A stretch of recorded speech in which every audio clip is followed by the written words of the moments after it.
when I think about Jaylen and how he's been affected by trauma, by psychological trauma over the course of his life, I think, well, here's a young man who he lost his mother in a horrific situation where he discovered her after she'd been murdered. That has to have just left a lasting imprint for him, as well as, and I suspect we'll talk about this, the sense of grief that is compounded by the traumatic shock of that kind of a horrific experience. And then he had to be the man of the family at age 10. For him, that meant being out on the streets. And I don't think I even know all the things that happened to him, but I know that there's such violence and that he had to basically adapt, witnessing violence, probably at times having to resort to violence. And I think, and ultimately that's what led him to become involved in the juvenile justice system and now incarcerated in the adult system. So what I see is a young man who, his trajectory of development was probably up until his mother's death was very positive. I think that, his family has had very serious problems. He had no father involved in his life, and that's not traumatic, but it's a terrible loss. So that has a major impact on his relationships with men, as well as his sense of who he is as a young man and a man growing up. And then he's had to shift out of just developing as a ordinary elementary school kid in difficult circumstances. Not to say that as a young black man in an urban setting with relatively limited resources that his family had, that wasn't difficult, but from everything I know, he had so much support from his mother. He has a grandmother who was very involved in his life. And so he had, in many ways, a lot of very positive things going for him and a really positive trajectory. And then suddenly that was all just completely stopped by the murder of his mother. And then the additional exposure to violence and criminality that he had no choice. He had to take care of his family. And I think that really captures a lot of what happens with developmental trauma, where it's not just that these young people become very hypervigilant and often have terribly troubling memories, as I know Jaylen had, when they witness a terrible death or other violence, and a sense of fundamental moral injury too, where he's found himself feeling that he had no choice but to do things that he truly believes are wrong, but that he believes are also necessary. And that's really the essence of moral injury. So that's how complicated this is. It's loss, it's the traumatic shock, it's a sense of never being safe, not being protected, having to fight for your life, having to basically not allow others to victimize you, and therefore to use aggression as a way of defense, not as a way of trying to hurt anyone. And I think that then compromised his ability to be successful in school. Not that he didn't do well in school, but pretty early on he checked out. He had other things that he had to do because of all these responsibilities and the dilemmas he was in. So here's a very smart young man who had all kinds of positive trajectory going in his life. And now here he is 8 years after his mother's death in adult prison and facing very serious criminal charges that may leave him in adult prison for years, maybe even decades. That's not what happens with developmental trauma for most young people, fortunately. But that is the extreme to which developmental trauma can basically take away a child's life. When I'm doing therapeutic work with a young person or an adult, but in this case, a young man who has done things that are clearly reprehensible and that violate his own values, that actually is one of the positive signs that this is something having taken the life of another person, that this is something that he actually knows and feels is goes against his core values. That's one of the things that I always look for. And in many cases, the core values that a young person who's been through all kinds of developmental trauma and loss, and has role models in many cases who unfortunately point towards a path that is very dangerous, sometimes criminal. With those young people or adults, especially when they've committed acts that are really harmful to others, as bad as in Jaylen's case as taking another person's life. What I do that I think is important is, in my own mind, I don't try to erase what they've done or the seriousness of it, because I think it's important that I hold on to that kind of the anchor of my core values. But I also do not do that in a way that is in any way judgmental about them. And instead, what I look for is an evidence, and not just wishfulness on my part, but evidence that they truly have values that run counter to those kinds of acts, that they believe in a different way of treating other people. And in some cases, that is just not the case, and that's an exception. But those are people who, regardless of their age, are really not going to be open to therapeutic reflection and looking at themselves carefully and thinking about how they can better honor the values that they believe in if they just truly do not believe in those values.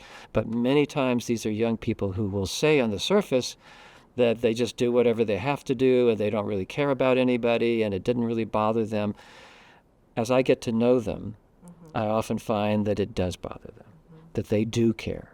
And often that comes through their relationships with very special people in their lives. For example, with Jaylen, it's his toddler son, or his mother, or his grandmother. And when I find that there's evidence that there is the capacity and the interest and the motivation to engage in meaningful relationships and to actually take the perspective of others as well as their own perspective, even though at times they can't really see anybody but themselves, but that's under duress.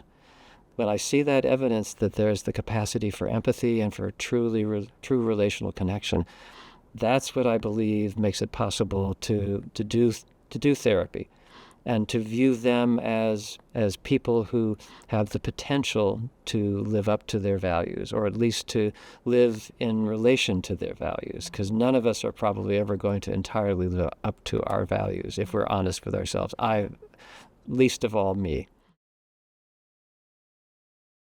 When working with a young person like Jaylen, therapeutically, I think it's important initially to start with the question of what is it that I can learn from Jaylen, about Jaylen, that will help me to understand who he is as a person, not just what his behavior is or how he acts on the surface. That's important to see, but to truly get a sense of who he is based on his core values, what motivates him, what he's willing to do that is based on those core values, and to find ways to then reflect that back to him, not as praise or just superficial boosting of self-esteem, although it sometimes seems that way, I think, to young people, but to literally point out, for example, with Jaylen, I pointed out that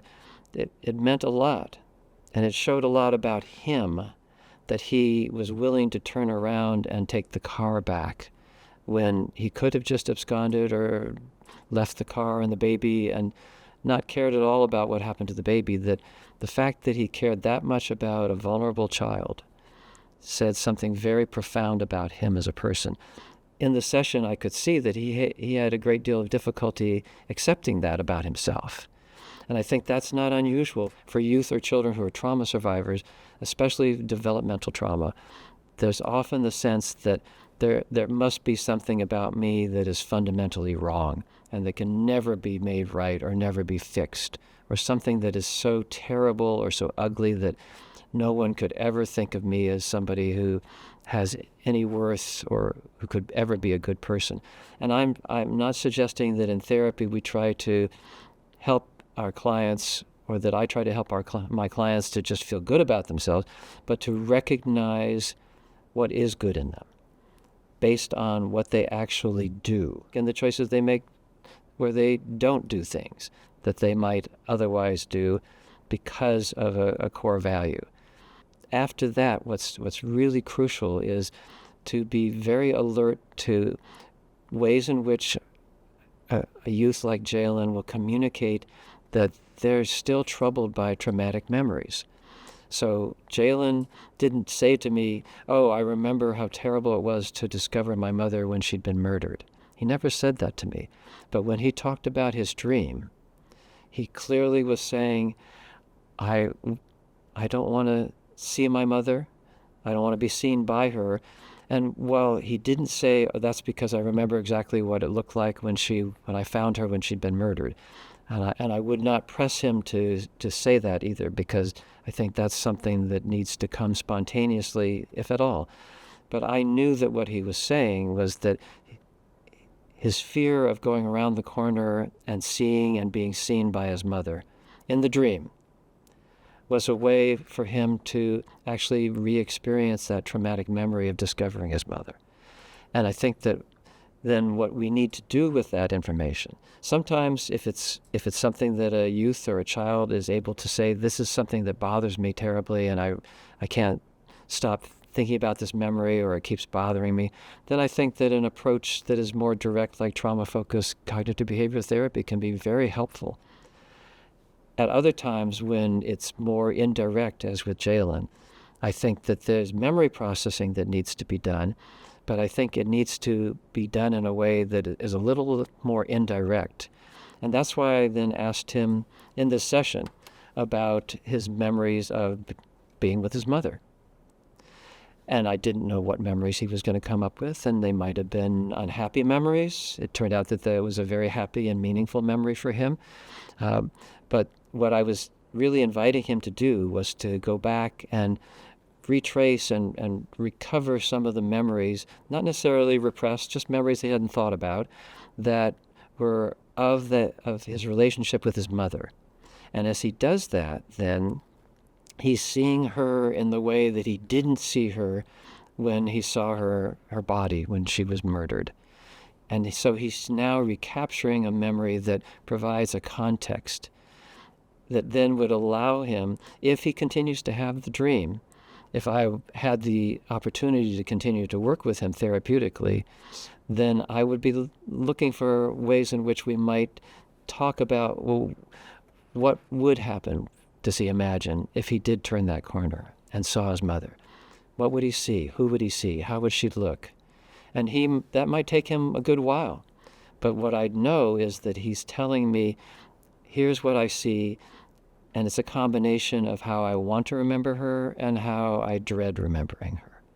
And that can be very important memory processing. And he was telling us very clearly, if this is a repeated dream, then this is something that he needs to understand.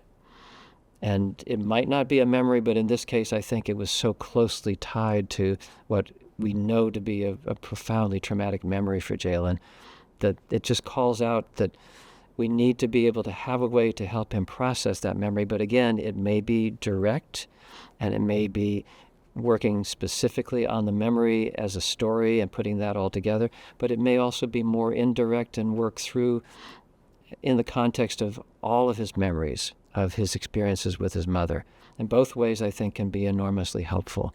So those are the two things I think that are kind of the fundamentals. I mean, there's much more to therapy. I can't begin to even think it all through, but the finding and reflecting the core individual and helping that individual see themselves through their own actions, but also through my eyes, as the person who they are on a deeper level than their external surface behavior, and therefore what they're potentially capable of doing and being.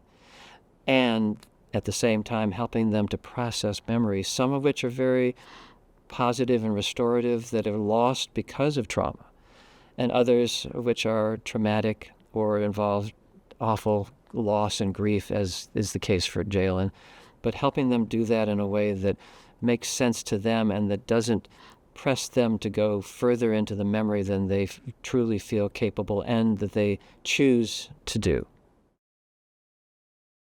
I was thinking from even before the outset of this session that for me to say goodbye to Jaylen, and so unexpectedly also, that almost inevitably was going to evoke a very strong sense of traumatic grief for him. For him, it would probably be experienced not as, oh, I'm so sad that you're going, but more, and he, as he did in fact express it, I'm angry, you're letting me down, you're not living up to the standards that you're asking me to live up to. How can you tell me that I have to find a better path in life, which I was not telling him, but that was his interpretation, and understandably. How can you say that I have to deal with what I'm dealing with, the awful separation from my son, feeling as though I have no choices in my life because here I am incarcerated in a place that I don't want to be and I can't leave. How can you tell me that with all that I have lost, that I'm supposed to now accept the fact that you're just going to leave me? And I think that even if our parting had been more on a planned basis and with more of an opportunity to actually help prepare him for it, that it still would have been very difficult for him for one reason only, and that is you don't experience traumatic grief or grief itself unless you care. And the fact that Jaylen had become able, maybe not so much to care about me as a person, I think that was developing, but that would be something that would have to take quite a bit of time for him, only because of his natural need from experience, not inborn, but from lived experience, that people you care about often are taken away from you. And his mother was one of the most difficult, if not the most difficult example, that he cared about the relationship that we had developed. And he cared because he wanted a relationship. And he didn't really want a relationship with me per se, but since I offered a relationship, and I did not offer it on the basis of anything that I was needing from him. It was not to exploit him, to use him, to in any way take from him, but to genuinely give him something that I wanted to offer to him, which was a way of understanding himself. So traumatic grief, then, I think, has everything to do with, on the one hand, caring, sometimes even loving, and that would be the case for Jaylen with his mother, of course, and then having a shocking loss where there's limited, if any, opportunity to prepare, where the loss itself doesn't really make any sense. It shouldn't be happening. I mean, it's very difficult to lose someone who is dying because they simply have run the course of their life. And that can be very, very painful. But it's an added shock if this is completely out of the blue. It should not be happening. There's no way to even imagine that this could possibly be happening. And that's what's happened to Jaylen. And that's what happens to many youth who experiences the sudden losses of their friends, their family members, and sometimes their primary caregivers or mentors. In that case, the traumatic grief is really a combination of a sense of shock and disbelief, and therefore a sense that I can never truly allow myself to be close to anyone again because it's too painful to lose them. And the sense that I cared about this person, and now they're gone. They've left me. And I think one of the most important things for me as a therapist in working with a young person who's experiencing traumatic grief is not to reassure them that, oh, it's okay, you'll get over it, or there's stages of grieving, that I have not done that, and I do not think that would be fundamentally helpful, with rare exceptions. But to help them to recognize the ways in which they carry with them the person or persons that they've lost, how those people are still a part of their life because of the memories they have, because of the emotions that they still feel, and the fact that Jaylen told me that he thinks of his mom every day. He thinks of that as, well, that's just what you do because that's your mom. And that's what a lot of young people would think. There's nothing important about that. Well, yes, there is. It's fundamentally important, and it's often greeted with a kind of a pushback of, well, so what if I think about her? So what if she's with me? She's not really with me, or they're really gone. It's not the same. But I think that over time, part of what happens as people come to terms with traumatic grief, and often for youth, this is a part of their maturation too. So it's not something that's going to necessarily happen while they're still teenagers, or at least it's only going to happen gradually and incrementally, is a sense that indeed this person will always be with me. I will miss them terribly. It's never the case that I won't miss them, but they'll also be with me, that I have not lost them totally and utterly. And it's because I have the capacity. This is the young person themselves. I have the capacity to carry them with me. And that, again, the usual first response to that is, so what? Or that's just therapy talk. But I think over time, as a client like Jaylen comes to recognize that we keep talking about how important the memory of his mother is, the values that she instilled, the way she cared about him, how she had hopes for him, how she did things with him that gave him a sense of order and safety and security, like the ice cream ritual. As they take that and begin to really think deeply about what that means to them, then they stop just feeling as though they have to throw those memories away or even avoid them because it's so painful. And instead, they gradually become to be able to actually hold those memories. And in that, hold that sense of security that they experience with that person. It can take a long time, but I see us in therapy as having the opportunity to at least introduce that possibility and then walk with them as they gradually learn how to hold and yet also experience the sense of sadness and loss. I do think that I was able to see Jaylen. Obviously, there's probably much that I still needed to learn and understand, so I never thought that I saw all of him. But what I saw was much more than the surface and of great value. A human being who I would not want to see lost for all of us, as well as for his own sake.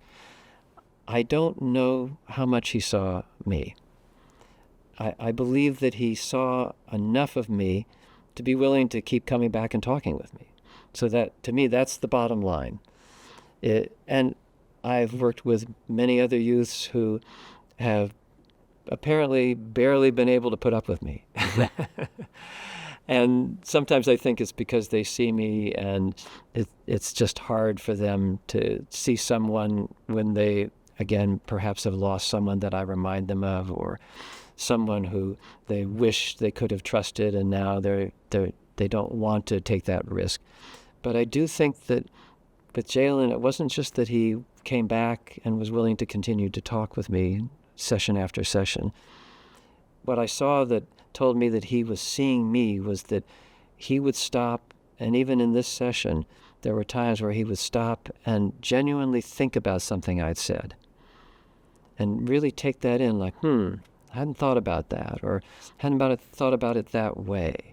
Or maybe there's something there, even though the doc, I don't know, he don't really get it. That kind of a sign of recognition. Again, not recognition as in an award or giving me a lot of credit, but recognition that perhaps something that he and I were sharing actually was meaningful and helpful to him. That's how I think that our clients see us. And they're not going to see a lot of what's inside of us because it's not all about us. It's about them. But if they can see that we're actually people who genuinely are interested in them and knowing them and seeing them for who they are. And not making them better than they are, but also certainly not judging them and trying to make them less than they are. If they see that about us, I feel as though that, to me, that's how I want to be seen.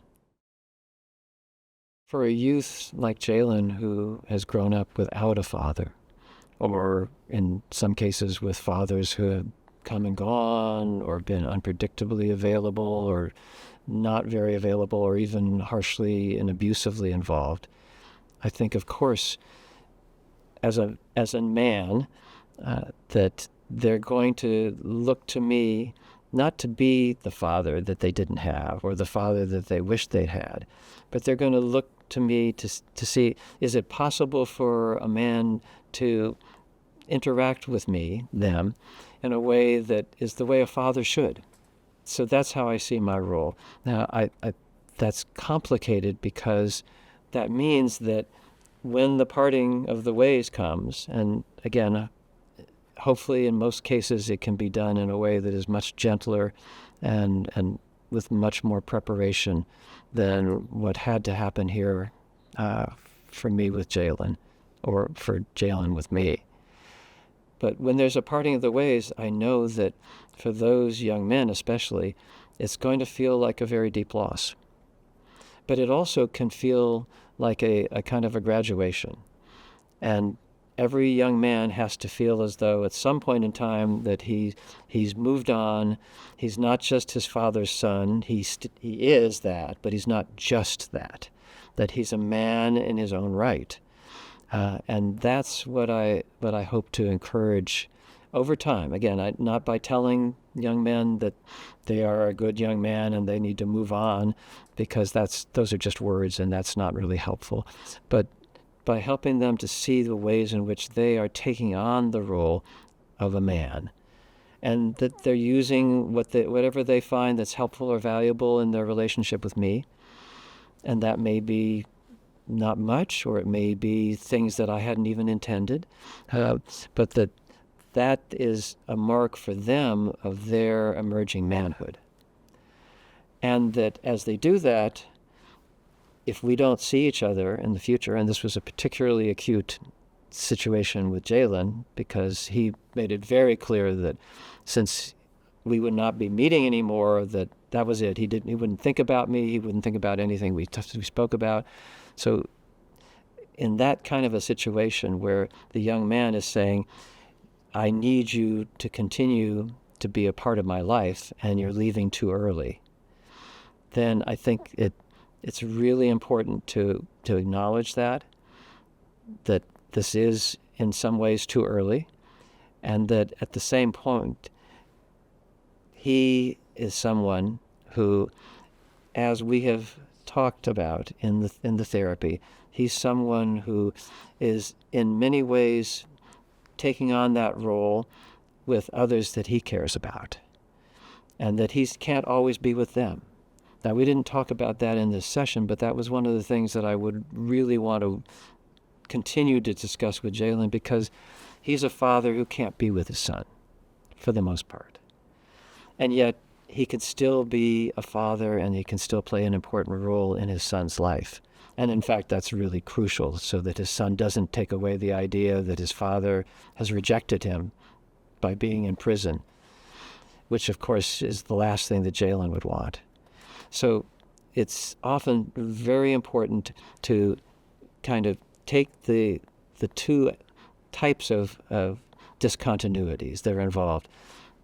I'm leaving, and therefore Jaylen has to deal with the loss because of my departure and the sense of abandonment and even rejection. And he also is in situations where, as a young man, he is taking care of others. And he started doing this for his family when he was 10. Even if he didn't have a child biologically, and I find this to be the case for so many young men, that they've protected and cared for others, younger siblings, cousins, other kids in the community, sometimes adults who've needed help, to help them see that even when they can't be with that man, or that person as their father figure, as their protector or their guardian, that what they give to that person is so valuable, and that's carried forward. And then perhaps they can take that and think, well, maybe some of that might be true in my relationship with you. It's complicated, and I don't think it's ever perfect, but helping them see that kind of parallel process and the fact that they're capable of being a paternal and a really positive influence in the lives of others, even when they can't be with them, that sometimes helps them to begin to at least consider that perhaps the influence they felt from me, where it's been positive, that is something that does not have to be only when I'm right there physically present. The only other thing I can think of from this session, because it was such a powerful and emotional session for me, is that on the one hand, I did not want to burden Jaylen with my emotions, but I also didn't want to try to hide them or pretend I wasn't feeling anything and just be a false kind of a blank face, a neutral, pseudo-neutral therapist who has no feelings. And so what I was thinking throughout the session was, how can I let Jaylen know that he's important to me, that's really the core of my feelings at this moment. With other situations, other people, it may be they or that is important to me, but at this moment with him, when I'm with him or when I think of him, my emotions really center around my relationship with him. And thinking about that, my thought was, the best way I can show him that is by, on the one hand, remaining calm in the face of what I knew and what turned out to be a pretty strong storm of emotions on his part, and understandably so. I think that was probably a very healthy thing, that he was able to feel as strongly as he was, even though I was very sorry that it was painful for him. He could see that even though I wasn't getting all freaked out or sad and tearful or saying how terrible this was, that I wasn't doing any conventional expressions of emotional distress, that I deeply cared about him. And that's what was driving my emotions. And the reason that he could see that was because I cared enough to continue to constantly come back to how I saw him and the good that I saw in him. And to me, that was a way of expressing my emotions without it being about me, making it very much about him, but still authentically, that's where the core of my emotions lay at that point in time. And if that wasn't the case, if I didn't really care, I think I'd really have to consider whether I needed to do some work on secondary traumatic stress or compassion fatigue.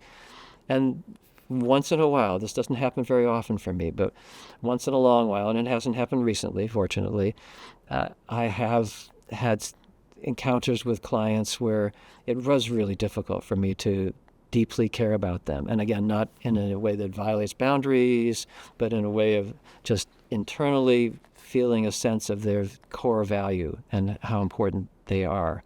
When that's happened, then I've known that it was time to step back, take a look at, what were they setting off with me in terms of my own issues, countertransference, or was it more that I'm just getting worn down? And I know that this is going to be very important for me right now, not because of Jaylen, but because it's so stressful for me to have to suddenly make this transition, put a client, and Jaylen was not the only individual who I had to have this conversation with, but to put those young people in a position where they had a sudden and potentially re-traumatizing loss. For me, this is a time where it'd be easy to start feeling some numbness and just feeling frustrated and burned out and angry at the system. And I am angry. I don't like having to just abruptly stop a relationship, a therapeutic relationship. That goes against my values and what I believe is ethical and clinically right. And at the same time, I know that I need to do a lot of reflection and not let that then come forward with me in a way where I can't be present with the next clients who I work with. And if that's ever the case where I just can't do it, then I'll stop. Hopefully not forever, but I'll stop long enough to get my bearings again. And as I said to Jaylen, so that I can turn that corner in a way that is helpful and that is the right way.